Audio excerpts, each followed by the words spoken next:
All right, pita bread, made at home. Start with the finished product here. It puffs up like a bowling ball, you just flip it over, like a bowling ball or a balloon, and give it another few seconds. This took all of 2 minutes to bake. Doesn't take a long time. And then, let's take them out. Take this out, and we shall put it over here on a cooling rack.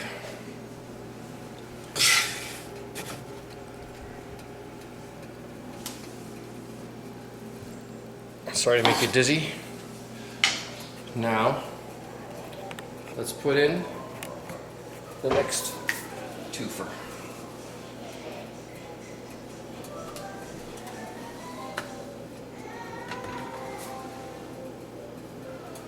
Those are two, I think they're called pizza stones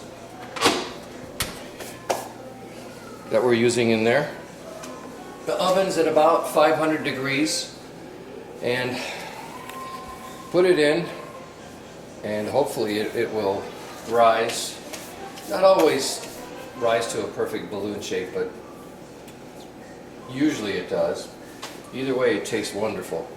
So the oven's at about 500 degrees, and the 3 cups of flour to every 1 package of yeast, right, honey? Right?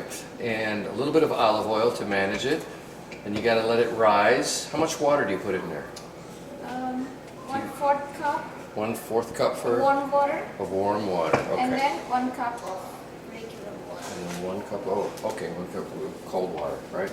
Cold And then you water. mix it in your Mix it with mixer, right? Your KitchenAid mixer. yeah.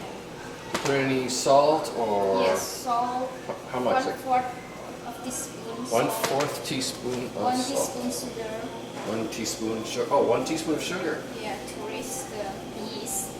Oh, so the yeast has something to eat. You mix the yeast with the sugar and 1/4 of cup water. Look at that. You got a little balloon going there. Here we go. It's awesome. That's how fast it is. That's how fast pita bread baking is. That's so beautiful. And the taste is incredible. Nothing like fresh baked bread. Especially something this easy. I mean, my wife did all the work, of course. For me, it's very easy. But as far as baking time and stick it in there and... Okay, I gotta flip it over. Flipping it.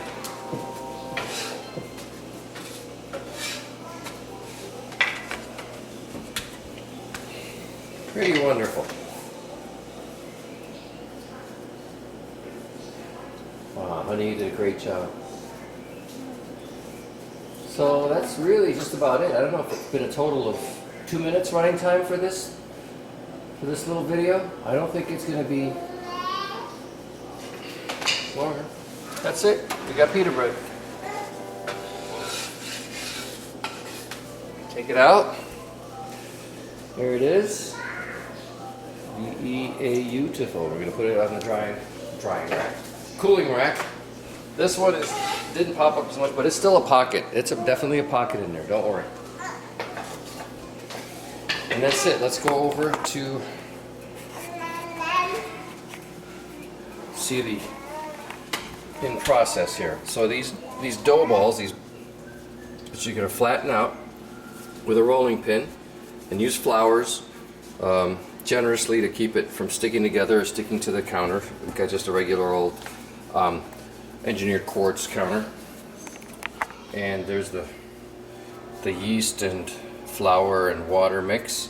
Put it in several bowls. We're going to make a lot of pita bread. Just put it in the freezer. Now, the last trick I want to show you with pita bread is how to make it taste incredible when you are going to eat it. So I'm going to put this in the freezer. What I did was I did every 10, I wrapped them up in plastic wrap here. I'm going to put it in the freezer. So when we take it out of the freezer, pretend it's frozen.